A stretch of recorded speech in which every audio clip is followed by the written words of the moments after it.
নমস্কার, welcome to our গেরি গুগলিস kitchen. আজ আমরা কোনো জাঁকজমক ছাড়াই ইচ্ছে হলে কীভাবে বাড়িতে ফ্রুট কেক বানিয়ে নেওয়া যেতে পারে তার একটি ভিডিও নিয়ে এসেছি। এর জন্য কোনো প্রফেশনাল বেকার হওয়ার প্রয়োজন নেই, আমরা খুব সহজেই বাড়িতে এই কেকটি বানিয়ে নিতে পারব। প্রথমে আমরা কিছু ড্রাই ফ্রুট এবং নাট এগুলি অরেঞ্জ জুসে ভিজিয়ে নেব। এটা আমরা সারা রাত ভিজিয়ে রাখতে পারি, অথবা একই সময় ফুটিয়ে নিয়ে খানিকটা অরেঞ্জ জুস কমিয়ে নিয়ে আমরা সেটাকে ইউজ করে নিতে পারি। এখানে আমরা আগের দিনে ড্রাই ফ্রুটসগুলো ভেজাইনি, আমরা ফুটিয়েই ব্যবহার করছি, তাতে তাড়াতাড়ি কাজ হবে। এখানে আমরা যে আমন্ড এবং কাজুটি বাছিয়ে রেখেছি সেটা আমরা পরবর্তীকালে ব্যাটারে ইউজ করব।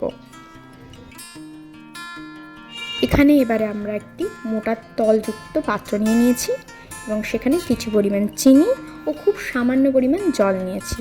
এটা যতক্ষণ না ফুটে ক্যারামেল হচ্ছে ততক্ষণ এটাকে ফুটিয়ে নেব এবং মাঝে মাঝে আমরা এটাকে নাড়তে থাকবো যাতে তলদেশে ধরে না যায়। এখানে ক্যারামেলটি কেকে কালার দেওয়ার জন্য ইউজ করা হচ্ছে। এটা সম্পূর্ণভাবে অপশনাল, আপনারা যদি না চান আপনারা ইউজ করবেন না, আমরা শুধু দেখতে সুন্দর লাগবে এই জন্যই এটি অ্যাড করছি।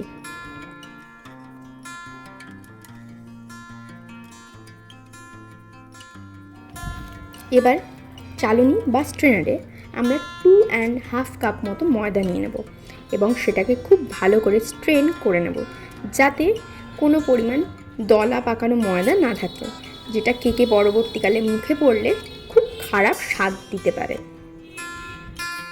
এরপর আমরা 1 কাপ প্লাস 4 টেবিল স্পুন গোটা চিনি নিয়ে মিক্সিতে গুঁড়িয়ে নিয়েছি। এটা আমরা অফ ক্যামেরা করেছি এবং এর সাথে এলাচ, লবঙ্গ এবং কিছু পরিমাণ দারচিনি দিয়ে দিয়েছি। এবার আমরা আগে থেকে তৈরি করে রাখা ক্যারামেলের সাথে চিনিটি দিয়ে দিচ্ছি। যদিও চিনিটি দেখতে বেশি লাগলেও আপনি পুরো চিনিটাই দিয়ে দেবেন, কারণ গোড়ানোর পর চিনি বেশ খানিকটা বেড়ে যায়, এতে আপনার স্বাদের ডিফারেন্স হতে পারে আপনি যদি কমিয়ে দেন। এখানে যেহেতু আমরা 2টি কেক তৈরি করছি তাই আমরা এখানে 1 কাপ পরিমাণ দই আমরা অ্যাড করে নিচ্ছি। মেজারিংয়ের ক্ষেত্রে একই কাপ ব্যবহার করার চেষ্টা করবেন যাতে মাপগুলি ঠিকঠাক থাকে। এখানে আমরা 1/2 কাপ পরিমাণ বাটার মেল্ট করিয়ে নিয়েছি এবং সেটাকে মেপে আমরা এখানে দিয়ে নিচ্ছি।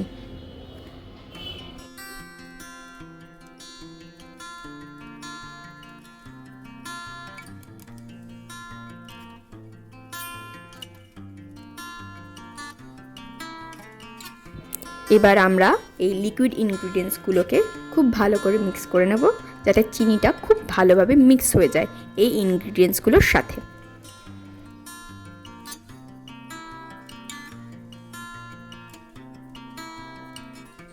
এবার ড্রাই ইনগ্রিডিয়েন্টস অর্থাৎ ময়দাটাকে আমরা অল্প অল্প পরিমাণ এই লিকুইড ইনগ্রিডিয়েন্টসগুলোর সাথে মিক্স করে নেব। আমি এখানে 2বারে ময়দাটা নিয়েছি, তা আপনারা 3-4 বারেও অল্প অল্প করে ময়দাটা মিক্স করে নিতে পারেন যাতে কোনো লাম্প না তৈরি হয়, খুব সুন্দরভাবে স্মুথ একটা ব্যাটারের সৃষ্টি হয়। যতক্ষণ না একটি ইউনিফর্ম মিক্সার তৈরি হচ্ছে ততক্ষণ আপনারা এটাকে মিক্স করতে থাকবেন। কথা মতো আমি বাকি ময়দাটা আবারও এর সাথে অ্যাড করে নিচ্ছি এবং স্মুথ ব্যাটার যতক্ষণ না তৈরি হচ্ছে ততক্ষণ মিক্স করছি। চিন্তা করবেন না, পুরো ময়দাটা দিলে এই ব্যাটারের ঘনত্বটা খানিকটা ঘন হয়ে যেতে পারে, কিন্তু আস্তে আস্তে পরবর্তী জিনিসগুলো দিতে থাকলে এর ঘনত্বটা ঠিক হয়ে যাবে। এবার আমরা ফুটিয়ে কমিয়ে নেওয়া অরেঞ্জ জুসের সাথে যে ড্রাই ফ্রুটসগুলো দিয়েছিলাম সেগুলোকে এই মিক্সিং বলে ঢেলে দেব এবং খুব ভালো করে মিক্স করে নেব যাতে সব জায়গায় সমান পরিমাণভাবে ছড়িয়ে যায়।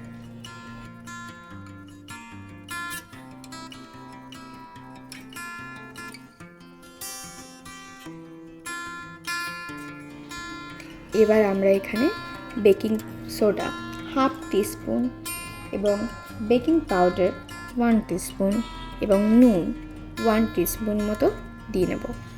এরপরে আমরা ভুলে গিয়েছিলাম যে আমরা ভ্যানিলা এসেন্স অ্যাড করিনি, সেই কারণের জন্য এই সময় আমরা 1 টিস্পুন মতো আরও ভ্যানিলা এসেন্স এখানে অ্যাড করে নেব।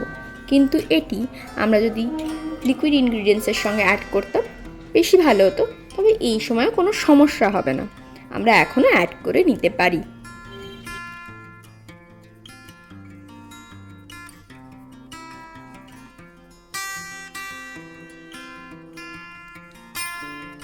এবার এগুলোর সাথে ব্যাটারটাকে খুব ভালোভাবে মিক্স করে নিতে হবে, না তো কেকটা ঠিকঠাকভাবে ফুলবে না। যেহেতু আমার ব্যাটারটা বেশ ঘন হয়ে গিয়েছিল, সেই কারণের জন্য আমি খানিকটা এখানে দুধ দিয়ে খুব ভালো করে মিক্স করে নিয়ে ব্যাটারটা একটু পাতলা করে নিয়েছি।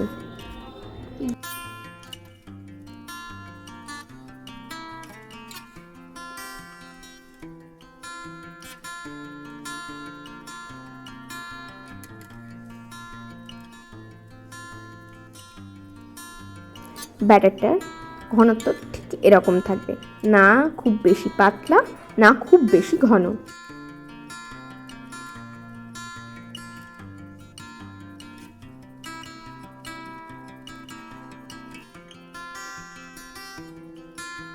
এবার আমরা এর মধ্যে যেটুকু কাজু এবং আলমন্ড অর্থাৎ নাটসগুলো বাঁচিয়ে রেখেছিলাম এর মধ্যে দিয়ে ভালো করে ব্যাটারটার সাথে মিক্স করে নেব, যাতে সব জায়গায় সমপরিমাণ নাটসগুলো ছড়িয়ে যেতে পারে।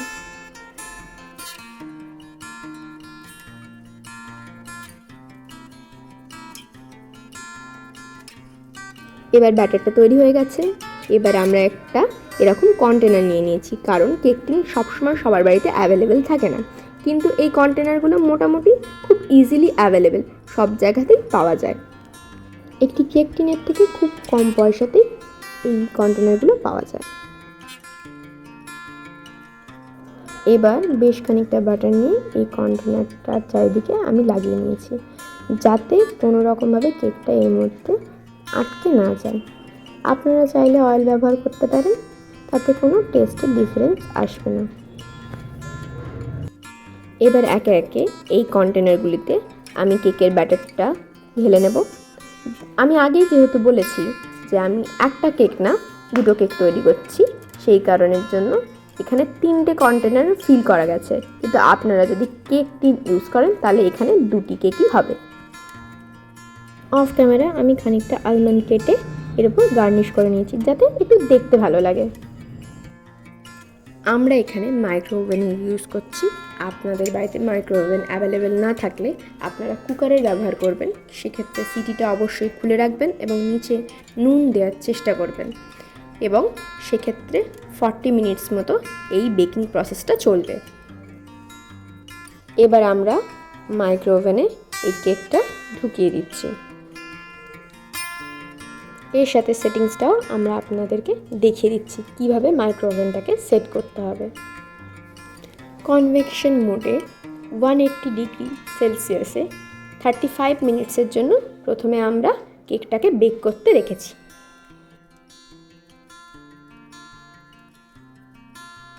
আমরা প্রথমে 35 মিনিটসের জন্য কেকটা বেক করতে রাখলেও ততক্ষণে বেক হয়নি, সেই জন্য আমরা আরও 10 মিনিট কেকটাকে রেখেছি, অর্থাৎ টোটাল 45 মিনিটস কেকটা বেক হতে টাইম লেগেছে। আমরা প্রথমে একটা কেক বেক করতে রাখলেও পরবর্তীকালে বাকি 2টোকেও একসাথে বেক করতে রেখে দিয়েছিলাম। এবার আমরা ছুরি দিয়ে দেখছি যে ছুরিটা ক্লিয়ার উঠছে কি না। আপনারা টুথপিকও ইউজ করতে পারেন, যদি ক্লিয়ার ওঠে তাহলে কেকটি হয়ে গেছে। দেখুন কেকটা কত ভালো টার্ন আউট হয়েছে। যদি আপনাদের ভিডিওটা ভালো লেগে থাকে please like, comment, share and subscribe. আপনারা যদি ভিডিওটাকে সাপোর্ট করেন আমরা এরকম আরও ভিডিও আনবো। ধন্যবাদ।